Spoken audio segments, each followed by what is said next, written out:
안녕하세요. 오늘의 데일리 뉴스레터에 오신 것을 환영합니다. 일본은 강력히 반대한다. 이 새로운 나사 프로젝트. 상 모든 것은 부산에서 시작된다. 한번 진실을 알아봅시다.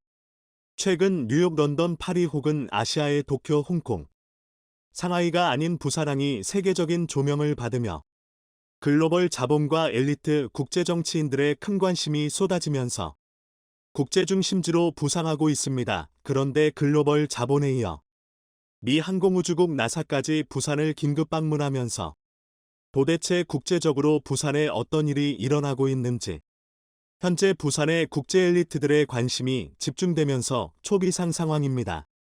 우에서 순수온의 자본을 들여 2030년 세계 국제 엑스포를 개최하기 직전까지 해상도시를 건설하려 하기로 결정한 이유로 미국계 대형 컴퓨팅 회사 IBM, 양자 컴퓨팅 컴플렉스 투자에 이어서 세계 단일 화폐까지 발전할 수 있는 블록체인 기술 개발과 금융산업을 연계한 국제적 금융중심지로 부상하고 있습니다. 이 때문에 부산이 세계 금융 세계의 단일 통화를 찍어낼 수 있는 금융도시로 떠오르는 게 아니냐는 충격적 분석이 제기됩니다. 이러한 상황 속에서 미 항공우주국 나사에서 갑자기 부산을 방문해 거대한 충격을 주고 있습니다. 그럼 현재 부산에 어떠한 일이 일어나고 있는지 살펴봅니다. 첫 번째, 한국 세계 단일화폐 발행 가능성. 현재 전 세계 금융시장이 요동치고 있습니다. 바로 세계적인 양적완화가 이루어지며 세계 주요국의 통화 가치가 하락하며 돈이 무가치해지고 있는 것입니다. 이 때문에 세계적인 강대국만 살아남고 대부분의 국가들의 화폐가 몰락하고 있는 상황입니다. 현재 남아메리카의 중앙은행에서 발행하는 화폐들은 이미 솔모가 없어져 버렸습니다. 아예 휴지만도 못한 조이돈으로 전락해버린 상황으로 특히 남미의 엘살바도르는 블록체인을 기반한 가상화폐를 국가의 중앙화폐로 인정하면서 세계적인 충격을 준 바 있습니다. 그런데 최근 터키리라와의 폭락을 시작으로 일본엔화의 몰락, 중국 위안화의 비정상적인 움직임, 유로화의 가치 하락 등 세계적 강대국의 화폐마저 몰락할 조짐이 보이면서 새로운 세계 단일화폐 발행이 필요하다는 목소리가 높아지고 있는 가운데 믿을 수 있는 블록체인 기술을 기반한 세계 단일화폐가 논의돼야 한다는 필요성이 대두되고 있습니다. 그런데 그 장소가 부산이 될지도 모르겠습니다. 바로 2030년 부산 엑스포 개최 장소이자 운에서 세계 엑스포를 앞두고 해상도시를 짓기로 한 부지 인근에 대규모 블록체인 금융도시가 만들어지고 있기 때문입니다. 이니 천문학적인 국제자본이 투자되어 마치 홍콩의 중앙은행가와 흡사한 초고층 오피스 단지가 조성되고 있는 상황입니다. 모든 사업이 완료되면 부산 엑스포가 개최될 2030년 안에 세계 단일화폐가 부산에서 발행되어질 가능성이 높고 한국의 세계적 위상이 크게 높아질 것이라는 관측이 나옵니다. 하지만 여전히 가상화폐 자산은 신뢰하기 어려운 자산으로 전문가들은 말하고 있고, 또 양자 컴퓨팅 기술이 발전되면 블록체인 기술을 뚫을 수 있는 해킹 기술이 개발돼 세계 단일화폐가 무너질 수 있을 것이라는 의견도 나옵니다.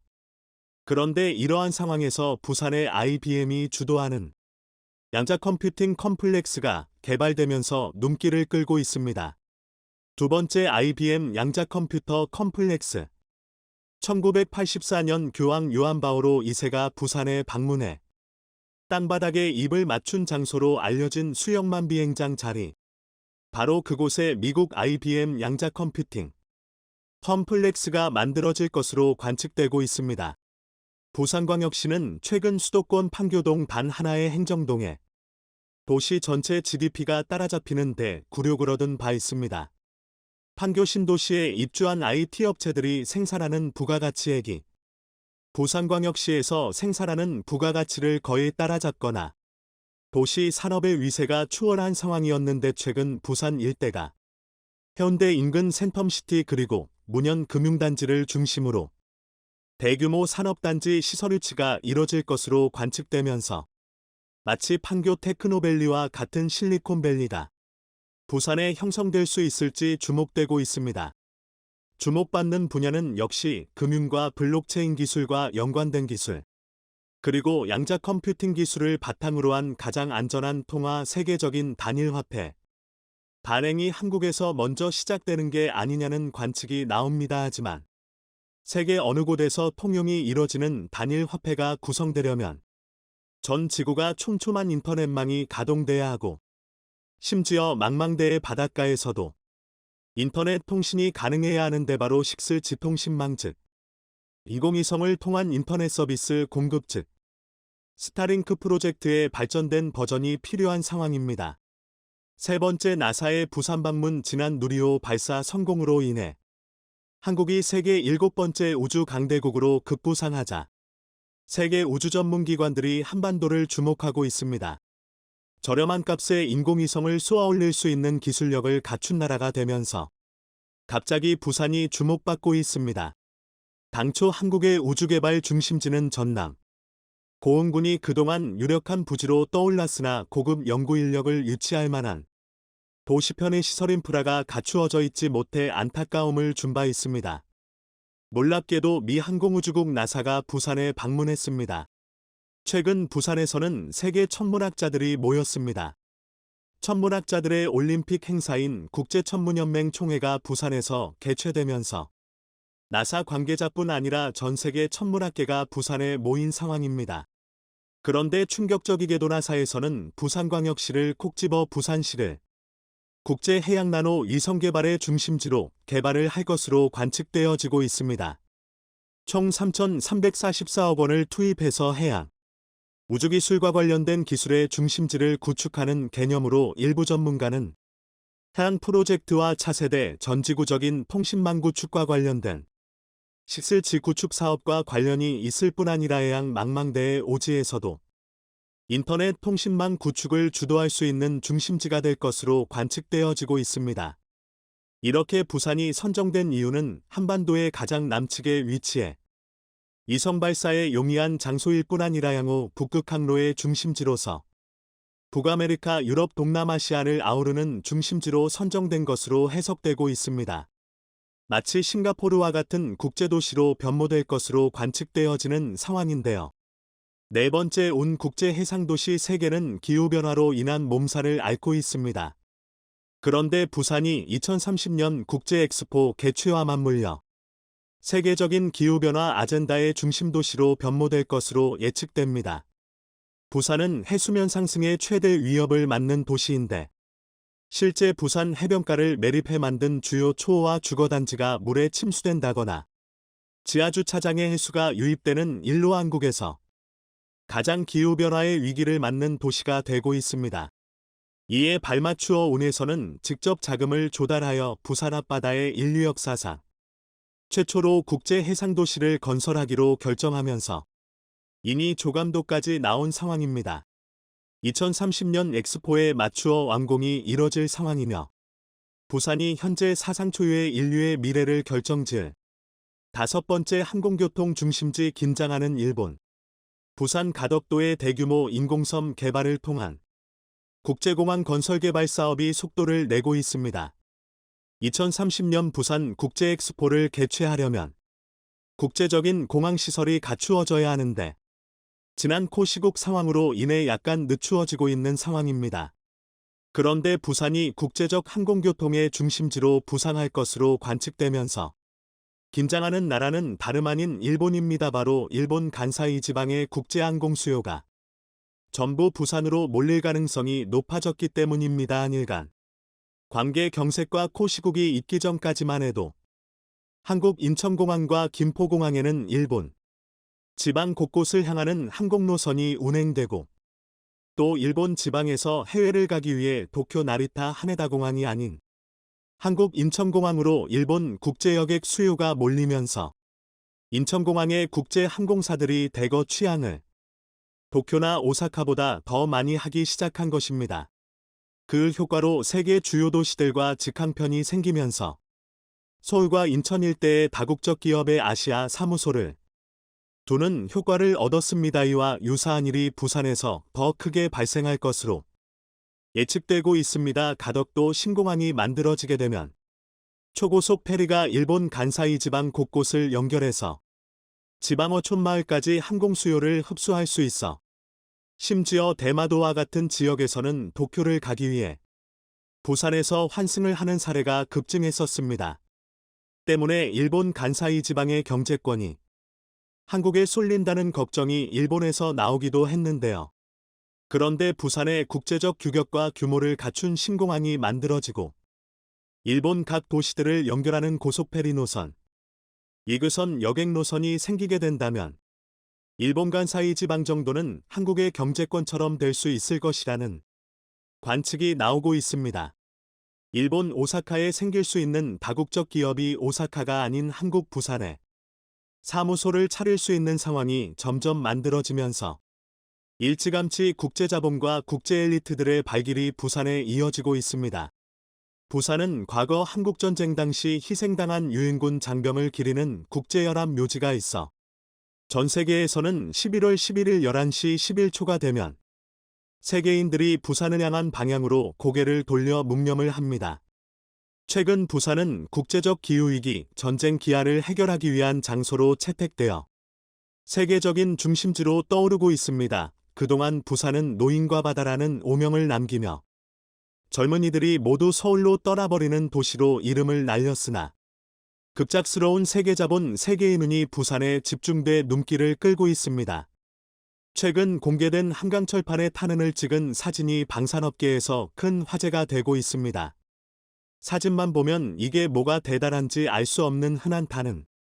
하지만 이게 1km 밖에서, 그것도 일반 대인용 소총에 쓰는 7.62mm 탄이 뚫고 지나간 흔적이라고 한다면 믿어지십니까? 그러니까 일반적으로는 대무용 철갑탄 정도는 되어야 할 수 있는 걸 일반 소총탄으로 한 겁니다. 이 때문에 미군도 이 사격 결과에 흥미를 갖고 있는데요. 놀랍게도 이걸 가능하게 한 건 대한민국의 한 중소기업의 기술력이었습니다.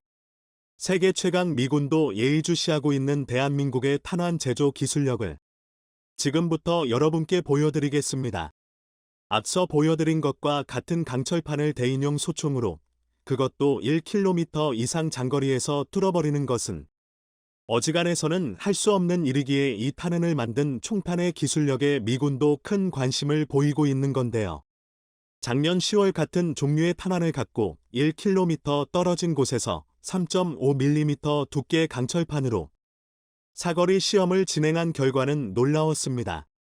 선발 중 강철판을 빗나간 8발을 제외한 22발 모두 강철판을 관동하는 데 성공한 겁니다. 거리를 고려하면 명중률 자체도 준수한 데다 한 발이라도 맞으면 거의 100% 확률로 뚫린다는 거니 얼마나 무시무시한 위력인지 알 수 있는데요. 그렇다면 장거리가 아니라 가까이에서 쏘면 어떻게 될지 궁금해하실 분들이 많으실 겁니다. 이 역시 상상을 초월하는 결과를 보여줬습니다. 이번에는 100m에서 실제 장갑차를 만드는 데 사용되는 6.5mm 두께 방탄강을 대상으로 성능 시험이 진행되었는데요. 즉 이걸 뚫을 수 있다는 건 실전에서도 장갑차에 탑승한 적을 사살할 수 있다는 겁니다. 그렇기에 이 시험의 결과는 매우 중요한데 시험에는 소총용 5.56mm 탄환이 사용되었습니다. 우선 우리 군에서 일반적으로 가장 널리 사용되는 K100탄, 그러니까 현재 K2 소총에 사용되는 탄으로 사격한 결과 맞은 흔적은 남았지만 강철판을 뚫지는 못하고 튕겨져 나왔습니다. 괜히 방탄강이라 불리는 게 아님을 보여줬는데요. 그렇다면 서두에서 보여드린 탄환과 같은 기술로 만든 고성능 5.56mm 탄으로 쓰면 어떻게 될까요? 앞서 사격한 K100탄과 달리 튕겨 나오지 않고 그대로 판을 뚫고 지나갑니다. 거기다 여러 발을 쏜 결과 탄착군도 K100에 비해 좁게 형성되었는데요. 어찌나 탄착군이 모여있는지 판이 뚫린 곳으로 손가락을 넣을 수 있을 정도였습니다. 한 발 한 발의 위력 자체도 위협적인데 명중률까지 높은 겁니다. 근거리 집중 사격이 가능한 상황이라면 적 차량에 탑승한 인원들을 삽시간에 전멸시키는 것도 충분히 가능하다는 겁니다. 이러니 미군이 이 기술에 눈독을 들이지 않을 수 없는 겁니다. 하지만 미군 입장에서는 아쉽게도 이미 한국의 한 중소기업이 이 탄환들을 만든 기술을 미국은 물론 러시아와 EU 등 주요 군사 강국들에 특허 등록을 해놓은 상태입니다. 그렇다면 미군도 탐내는 이 무시무시한 기술을 만든 이들은 누구일까요? 그 주인공은 방산기술업체인 두레텍. 2012년 설립된 이 회사는 사원수가 한 자릿수에 불과한 중소기업이지만 이니 2017년 기존 탄환보다 사거리가 40% 이상 증가한 데다 수중에서도 사용이 가능한 수륙양용 탄환을 국산화하는 등 이전부터 뛰어난 기술력을 자랑했습니다. 그런 두레텍의 주력 상품은 바로 앞에서 보여드린 5.56mm 및 7.62mm 고성능탄. 두레텍의 탄환이 K100 등 기존 탄환보다 우수한 성능을 자랑할 수 있는 비결은 그 특수한 모양에 있습니다. 두레텍제 고성능탄은 탄환 뒷부분에 홈을 파서 만드는데 이 때문에 공기 저항이 줄어들어 일반적인 탄환보다 명중률도 높아지고 발사 시의 위력도 더 잘 수 있게 되었습니다. 공기 저항을 줄인 것만으로도 충분히 성능을 강화할 수 있었지만 두레텍은 여기서 그치지 않고 한 발 더 나아갔습니다. 탄의 무게 중심을 앞으로 당겨 날아갈 때 앞부분이 흔들리지 않게 했고 이는 관동력을 더욱 강하게 해줬습니다.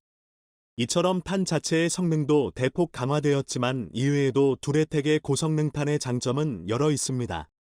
발사체 내부 구성물과 재질을 경량화해 기존 탄약보다 약 40% 더 비축할 수 있게 했고 하우 탄피들 폴리머, 경량 플라스틱로 바꾸면 80%까지 늘리는 것도 가능할 것으로 예상되고 있습니다. 또한 탄의 납을 사용하지 않아서 친환경 탄으로도 각광받고 있는데요. 무기 운용 차원에서 무엇보다 가장 큰 장점은 이런 고성능 탄환을 전용하기 없이 기존 무기에서도 아무 문제 없이 사용할 수 있다는 겁니다. 쉽게 말해 그냥 기존 K2나 M16 같은 데 써서 사실상 대무용 화기처럼 쓰는 것도 가능하다는 것이죠. 비용과 시간을 들여서 신문기들 개발하지 않더라도 탄만 양산할 수 있다면 이력을 발휘할 수 있기에 경제성 면에서도 매우 효과적이라 할 수 있습니다. 사실 이 점이야말로 미국이 두레텍의 고성능탄 기술을 눈여겨보고 있는 가장 큰 이유 중 하나입니다. 미국이 기존에 진행 중이던 6.8mm 구경제식 소총 개발을 통해 이루고자 했던 것을 더 법용성 있게 더 저렴한 비용으로 이루었으니 말입니다. 특별히 총기에 관심이 많거나 관련 업계에 종사하지 않는 분들께는 6.8mm라는 구경 자체가 낯설 건데요. 이는 이 구경의 탄을 미국에서 만들기 시작해 자국 내에서 주로 군대가 아닌 민간에서 사냥용으로 사용해왔기 때문입니다. 기존 5.56mm 탄이 사람보다 더 두꺼운 가죽과 지방층을 가진 멧돼지나 사슴과 같은 대형 동물 상대로는 위력이 저감되는 경향이 있어 이를 극복하고자 만들어진 게 6.8mm 탄인데요. 두꺼운 가죽도 쉽게 뚫을 수 있는 그 관통력에 미군도 관심을 보여 아프가니스탄과 이라크 전선 등에서 실전 테스트를 하는 등 이전부터 제식화를 꾸준히 시도해왔습니다. 이는 최근 들어 방탄복 제조 기술이 발달해 9mm, 7.62mm, 5.56mm 등 기존 제식 탄들로는 지근거리에서 일접사들 해도 뚫어내기가 힘든 수준까지 되어서입니다. 어떤 적이라도 뚫어버릴 수 있는 일격필살의 탄을 양산화하려 하는 건데요. 그래서 미군은 작년에 차기 신형 제식화기 사업의 총기와 탄약 모두 6.8mm 구경인 시그 454의 XM7과 XM250을 최종 선정했습니다. 그런데 이 XM7 등 6.8mm 구경화기 아예 근본적으로 6.8mm 탄 자체가 군사용으로서 효율성이 얼마나 있는 것인지 미국 현지에서도 의문이 제기되고 있습니다. 우선 탄약 무게부터 사업에서 탈락한 다른 후보들의 것들과 비교해서 가장 무거워 비축량이 상대적으로 적을 수밖에 없습니다. 거기다 XM7의 경우 총열이 다른 주요 소총들과 비교해 상대적으로 짧은 편인데 이를 극복하고자 탄속을 높이려고 약실 압력을 높여버리는 바람에 반동까지 7.62mm 탄 수준으로 심해졌습니다. 이는 미군 측에서 총을 가능한 가볍게 만들면서도 7.62mm 탄보다 더 강한 성능을 요구해서 생긴 문제인데요. 사격 시 반동을 최소화하기 위해서는 총의 무게가 일정 수준 이상은 되어야 한다는 걸 생각하면 미군의 요구 자체가 현실적으로 실현이 어려웠던 거라고 봐야 합니다. 실전성까지 고려하면 문제가 더욱 커지는데요. 한 발 한 발의 위력은 강해도 반동이 큰 탄환은 명사수가 아니면 정확한 사격을 방해하는 변수들이 사방에 깔린 전장에서는 쓸모가 없어질 가능성이 매우 커집니다. 목표와의 거리가 멀어지면 더더욱 그렇고요. 생각해보면 애초에 모든 적이 방탄복을 입고 있을 가능성 자체가 장비 생산 비용을 고려하면 극히 드문데 방탄복 하나 뚫자고 이런 식으로 다른 모든 부분을 희생하는 게 맞냐는 주장까지 나오고 있습니다. 문제점은 여기서 그치지 않습니다. 구경 자체가 일반적인 소총탄으로 쓰는 5.56mm보다 대형이라 20발 탄창을 쓰게 되는데 상당수의 주요 소총 탄창에 30발이 들어간다는 걸 생각하면 이 또한 한 발, 한 발의 목숨이 오가는 실전에서는 큰 단점이 될 수 있습니다. 쉽게 말해 내가 먼저 총알이 떨어져서 당할 가능성이 커진다는 겁니다. 그리고 무엇보다 가장 큰 문제는 이 16.8mm 탄을 쓰게 되면 기존에 쓰던 미군 무기들이나 타국의 무기들은 무용지물이 된다는 것입니다. 굳이 설명 안 드려도 아시다시피 기존 미군 무기는 물론 세계 대다수 국가들의 주요 총기는 5.56mm나 7.62mm, 권총으로까지 범위를 넓히면 9mm 등 다른 구경 탄환들에 최적화되어 있습니다. 그래서 그 사이에 낀 애매한 사이즈인 6.8mm 탄은 그 기준에 맞춰 제작된 총이 아닌 다른 대다수 무기들과는 호환이 되지 않습니다. 사실 이거야말로 6.8mm용 총기가 가진 가장 큰 약점이라 할 수 있는데요. 이걸 모를 정도로 미군 수뇌부가 바보가 아닌데도 6.8mm를 제식으로 채택한 건 미국은 민간 총기 휴대 및 사용이 자유로워 민수용 총기까지도 고려해야 하기 때문입니다. 앞서 잠시 말씀드린 대로 6.8mm 총은 사냥용 총으로는 5.56mm나 7.62mm보다 선호하는 사람들이 많은데요. 이런 것까지 생각하다 보니 군사용으로는 여러모로 부적합한 6.8mm를 제식으로 채택한 것이 아니냐는 분석도 나오고 있습니다. 이렇듯 6.8mm 구경을 제식화기로 채택하면서 여러 시행착오를 겪고 있는 미국으로서는 별도의 전용 무기가 없이도 기존 탄환보다 강력한 관통력을 자랑하는 두레텍의 고성능탄에 눈길이 가지 않을 수 없을 겁니다. 특히 두레텍의 탄은 탄을 만들 때의 공법이 고성능의 비결이다. 소총 등 일반 총기 탄환뿐 아니라 다른 종류의 탄에도 적용할 수 있다는 큰 장점이 있습니다. 총탄이 아니라 포탄도 뒤에 홈을 파고 무게 중심을 앞으로 옮기는 식으로 만들 수 있으면 충분히 성능 향상이 가능하다는 건데요. 군에서도 두레텍의 기술을 K9 자주포 탄 제조에 사용하면 사거리가 3배 이상 늘어날 수 있을 것으로 전망했습니다. 다시 말씀드리지만 자주포를 새로 만드는 게 아니라 탄 만드는 방법만 바꿔도 그렇게 할 수 있다는 겁니다. 이는 K2 등 다른 병기들의 포탄에도 적용할 수 있다는 말이기도 한데요. 이런 범용성을 높이 사특전사는 이미 작년부터 고성능탄 12만 발을 우선 공급받아 사용했고 실전 사용 결과 군사용으로 적합하다는 판정을 내렸습니다. 이에 군은 2026년 전면 도입을 목표로 두레텍과 함께 고성능탄 대량 생산을 추진 중인 것으로 알려졌습니다. 계획이 차질 없이 실행된다면 우리는 미군도 부러워하는 세계 최고 수준의 재래식 전력을 갖게 되는 건데요. 세계 그 누구도 함부로 얕볼 수 없는 화력 강국 대한민국의 모습을 한국 기업들의 미국 내 추가 투자 철회라는 폭탄 발표가 쏟아져 나오면서 바이든이 한국에 대한 충격적인 보복을 예고해 논란이 되고 있습니다. 세계에서 가장 많은 리튬 광산이 있는 남미국들과 미국의 특별한 관계를 이용해 한국의 리튬 공급을 끊어버릴 수 있다는 충격적인 소식이 전해졌는데요. 바이든은 남미 3국의 석유 오펙을 모방한 조직 리튬 산업 오펙을 만들어 리튬 수출을 철저히 통제하고 가격 담합도 할 수 있다며 미국이 원하면 한국의 리튬 수출을 끊어버릴 수 있는 강력한 카드도 손에 쥐려 하고 있습니다. 자, 그런데 대반전이 일어났습니다.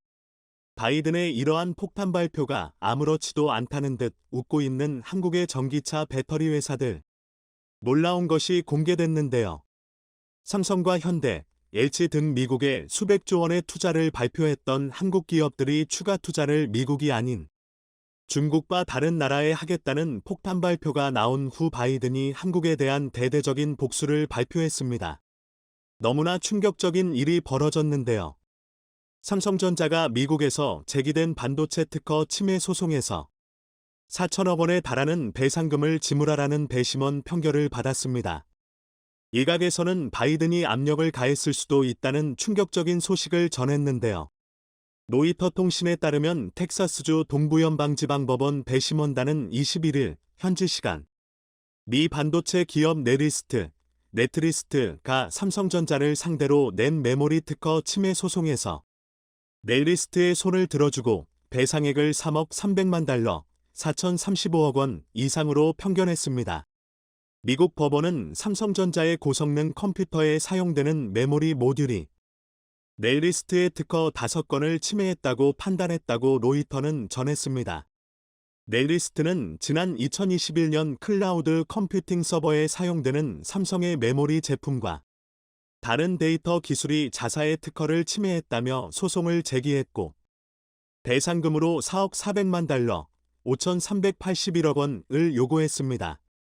넬리스트는 자사 기술이 메모리 모듈의 효율을 높여 단기간에 많은 양의 데이터에서 용한 정보를 도출할 수 있도록 해주며 삼성전자가 프로젝트에서 협업한 이후 특허 기술을 가져갔다고 주장했습니다.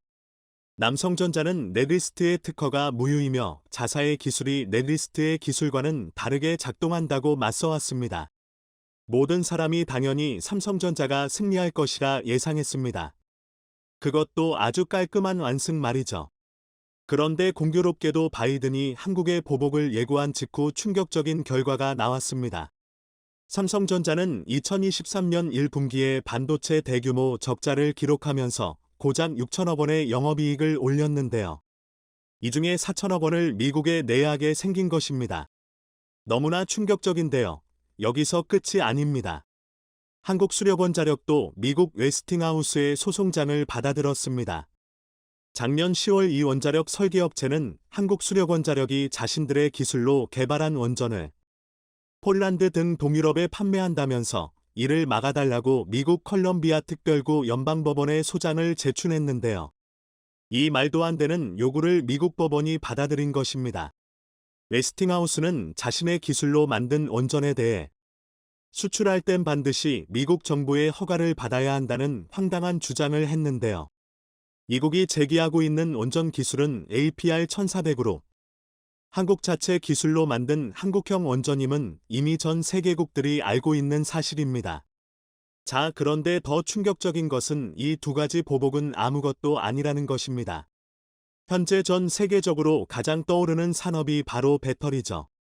이미 한국의 배터리 3사가 받은 수주 규모만 해도 1,000조 원을 돌파하며 역사상 가장 크고 위대한 산업으로 꼽히고 있는데요.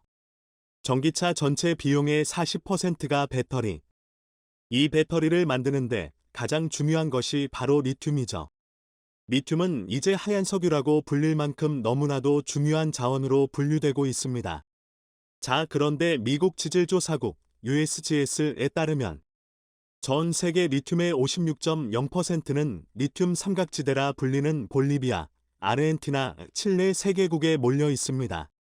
이 중 볼리비아는 리튬을 이미 국유화했고 아르헨티나는 지난 1월 리튬을 전략 광물로 지정한 후 승인된 모든 탐사 활동을 멈춰 세웠습니다. 민간 기업의 채굴권도 정지했습니다. 칠레는 여기에 국영 리튬 기업을 설립했습니다. USGS에 따르면 칠레는 현재 기술력으로 사용할 수 있는 리튬을 전 세계에서 가장 많이 보유한 41.0% 국가입니다. 파이낸셜 타임스, FT 등 외신에 따르면 칠레 좌파 정권의 가브리엘 보릭 대통령은 TV로 중계된 대국민 연설에서 리튬 산업을 국유화하겠다고 밝혔습니다. 보릭 대통령은 사회주의자 대통령이었던 살바도르 알렌데 대통령이 1971년 구리 산업을 국유화했던 사례를 들며 이번에는 배터리 핵심 소재인 리튬을 국유화할 차례라고 말했습니다. 보릭은 국가가 리튬 생산 사이클 전반에 참여할 것이라면서 이를 위해 국영 리튬 회사 NLC를 설립하겠다고 밝혔습니다. 더 충격적인 것은 부에노스아이레스에 따르면 아르헨티나 외교부 소식통은 이날 아르헨티나, 볼리비아, 칠레가 리튬 광산 업계의 석유 수출국 기구 오펙 설립을 추진해 리튬 광산 가치가 요동치는 상황에서 가격 합의를 도출하는 문서를 작성 중이라고 밝혔습니다. 일각에서는 이 배후에는 미국이 있다고 주장했습니다. 바이든은 미국과 남미의 지리적, 전략적 특별한 관계를 이용해 전 세계에서 리튬이 가장 많이 매장되어 있는 남미를 조종하여 한국의 수출을 통제함으로써 한국을 자기 입맛대로 컨트롤하겠다는 것입니다. 실제로 얼마 전에도 바이든 행정부는 한국의 배터리가 미국에서 보조금을 싹쓸이하고 있다며 이를 막아야 한다고 소리를 높였습니다. 현지 매체 부에노스아이레스에 따르면 이들 3국의 외교부 장관이 오펙과 유사한 리튬 생산국 조직을 만들어 오펙이 원유 배럴당 가격에 영향을 미치는 수준으로 생산 수준을 설정해 리튬 가격에 영향을 미치도록 하는 내용의 문서 초안을 작성하는 데 주력하고 있다고 전했습니다. 남미 3국 외교장관들은 아르헨티나, 칠레, 볼리비아가 공감대를 형성하면 세계 최고의 리튬 생산국인 호주가 이 같은 가격 동조화에 접근할 수 있을 것으로 보고 있습니다. 한국과 각별한 사이를 맺은 호주까지 끌어들여 한국이 마음대로 리튬을 얻지 못하도록까지 하고 있습니다. 너무나도 충격적인데요. 한국의 SK온과 현대차, 포스코홀딩스 등은 호주 광물, 자원개발업체와 이미 장기 계약을 통해 리튬 및 히토류를 장기적으로 공급받기로 했습니다. 그런데 남미 3개국이 갑자기 리튬판 오펙을 설립하더니 리튬 광산과 관련 기업을 국유화하여 한국과의 모든 계약을 깨버리고 수출을 통제하려 한다는 것입니다. 아직 호주가 이를 받아들이지는 않았지만 미국이 배후에 있다며 거절하지 못할 제안을 할 것이기 때문에 한국은 비상사태에 빠졌습니다. 이제는 리튬 공급을 막아 한국에 큰 충격을 주려 하는 바이든. 자, 그런데 한국이 엄청난 것을 발견했습니다. 바로 한국에서 말이죠.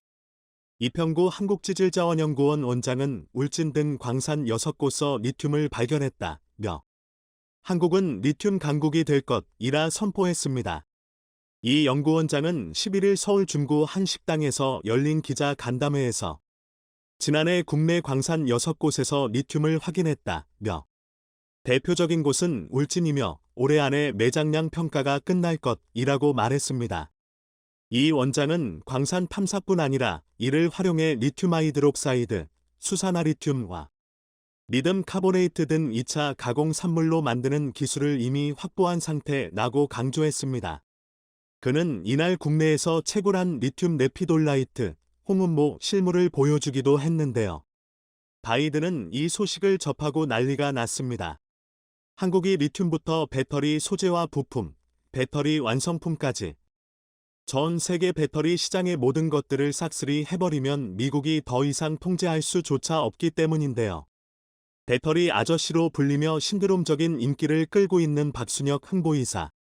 그는 개인 투자자들 사이에서 추앙받는 인물입니다. 지난해 초 여의도 전문가들이 테슬라와 중국 배터리 업체의 경쟁력을 강조할 때 박 이사는 줄곧 K배터리의 기술 초격차를 언급해왔습니다. 그가 유튜브에서 추천한 2차전지, 배터리 8개 종목, 에코프로, 에코프로 BM, LG에너지솔루션, SK이노베이션, LG화학, 포스코케미칼, 현포스코퓨처엠, 나노신소재 포스코홀딩스, 이 급등하자. 개미들로부터 상당한 지지를 얻고 있는데요. 이때 붙여진 별명이 배터리 아저씨입니다. 배터리 아저씨는 이를 전면 반박하며 앞으로도 수십 배 오를 수 있다고 했고 실제로 배터리 아저씨의 말대로 이 8종목 주가가 급등하면서 많은 개인 투자자들이 큰돈을 번 것으로 알려졌습니다.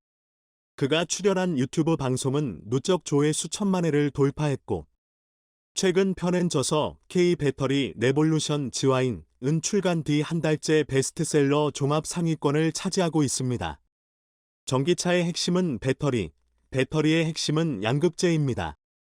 전기차 비용의 40%가 배터리, 배터리 비용의 40%가 양극재인데요. 한국의 에코프로 그룹이 세계에서 유일하게 양극재 생태계를 구축했습니다. 한국이 전 세계 배터리 시장을 지배할 수 있는 이유죠. 에코프로 관계자는 이와 같은 완성형 양극재 생태계를 조성한 것은 에코프로가 최초이자 유일하다며 이런 생태계를 기반으로 2017년부터 올해까지 5년간 매출액이 연평균 74.3% 급성장했다고 말했습니다. 배터리 아저씨 박순혁 이사는 한국이 배터리 소재부터 완성품까지 모두 세계 1위로 대체 불가한 위치에 있기 때문에 미국조차 한국을 흔들 수 없다고 전했습니다. 반도체의 경우 실리콘 웨이퍼와 폴리이미드, 불화수소 등과 같이 반도체를 만드는데 꼭 필요한 소재는 일본이, 5나노 이하 공정에 꼭 필요한 EUV 장비는 네덜란드가, 반도체 장비는 미국이 꽉 잡고 있습니다. 이 때문에 미국이 일본을 필두로 한국의 반도체 산업을 마음대로 쥐락펴락할 수 있었고, 이 때문에 한국은 최근까지도 골머리를 썩고 있죠. 그런데 배터리는 다르다는 겁니다. 전기차뿐만 아니라 ESS라는 초대형 에너지 저장 장치를 통해 가정과 회사 등 거의 모든 곳에서 우리가 전기를 쓸 수 있도록 해주는 배터리. 지구 역사상 가장 큰 규모의 산업이 될 배터리 분야에서 한국이 재료부터 부품 완성품까지 세계 1위를 싹쓸이 하다 보니 이제는 감히 미국조차 한국을 흔들지 못하고 있습니다. 오늘도 감사합니다. 최고로 멋진 하루 보내시길 바랄게요.